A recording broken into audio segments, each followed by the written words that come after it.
City का प्यार भरा नमस्कार।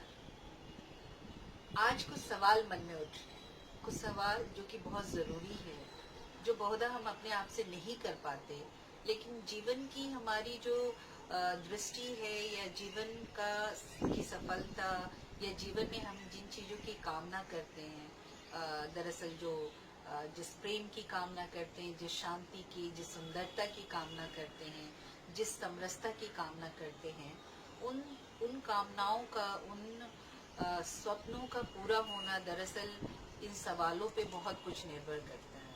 और सबसे बड़ा सवाल ये है कि मैं कौन हूँ, मेरे जीवन का लक्ष्य क्या है। ये दो महत्वपूर्ण सवाल है जो कि मैं कौन हूँ अपने आप से मुलाकात कराने की व्यवस्था किसी शिक्षा व्यवस्था में नहीं है, न पारिवारिक ढांचे में है, न सामाजिक ताने बाने में है अभी के वर्तमान के। तो इसलिए मनुष्य जो है बहुत अपने आप को अकेला महसूस करता है, ठगा हुआ महसूस करता है। और ऐसे में क्या है ना कि भक्ति यूनिवर्सिटी और उसकी जो कोशिशें हैं वो इसी बात की कोशिश है कि हम उन सवालों तक पहुंच सके और उन सवालों के जवाबों तक पहुंच सके अपने संतों, फकीरों, पीरों के माध्यम से। कबीर से लेके बल्कि मैं कहूँ कि सरहपा, कन्हपा, गोरखनाथ, मच्छिंद्र नाथ से लेके कबीर और सहजोबाई तक सभी संतों ने इन सवालों से ही आंखें मिलाई हैं।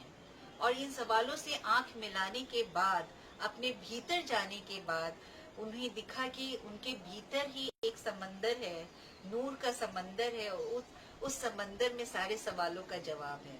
तो आप अपने आप से सवाल जरूर पूछें। सवाल पूछना भी एक मतलब ऐसी प्रक्रिया है जिसमें कि आनंद की अनुभूति होनी चाहिए। सवाल करना और सवाल कभी जीवन की निस्सारता का बोध हो तो उससे निराश होने की बिल्कुल भी जरूरत नहीं है, बल्कि वो भी उसी आनंद की तरफ बढ़ने की प्रक्रिया है। और जितने धीरज से हम होंगे उतने ही सुंदर तरीके से हमें उन सवालों का जवाब मिलेगा। अपने होने का, अपनी येता का एक तरह से अर्थबोध मिलेगा। तो हमें इस यात्रा को जरूर शुरू करना चाहिए। और इस यात्रा के बिना जीवन में कोई अर्थ नहीं है। बहुत सुंदर होता है जीवन में कि आपके पास जो सर्व सुंदर है वो आप दुनिया से साझा कर सके। आपकी कुछ रचनात्मकता, आपका कोई भी किसी भी तरह की रचना जो कि आप समाज से, लोगों से साझा कर सके, तो उसकी जो अनुभूति, उसकी जो खुशी होती है, उससे बढ़कर कोई खुशी नहीं होती है। लेकिन ये अफसोस की बात है कि हमारे समाज में अभी भी स्त्रियों के लिए ये स्पेस बहुत कम है। और मैं बहुत खुशी के साथ आप लोगों से कहना चाहती हूँ कि भक्ति यूनिवर्सिटी के पास देवास जिला से पहली बार किसी महिला लोक गायिका ने वीडियो भेजा है।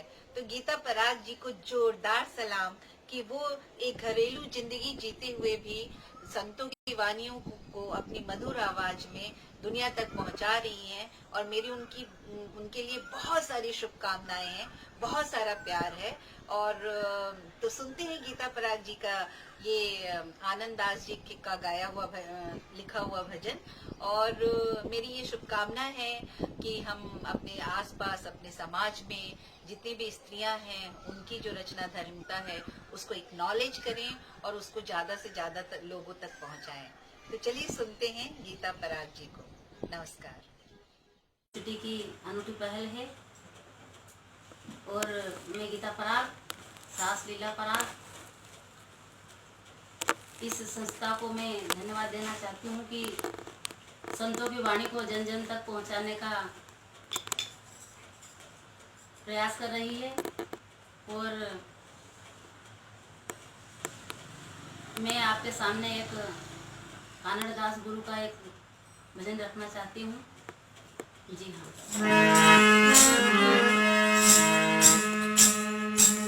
ए जी सतगुरु आंबा बीजड़ी और घटा चढ़ी गणगो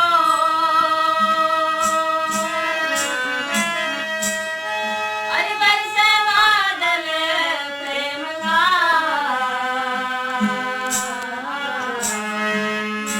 तो हरी भरी जब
हाँ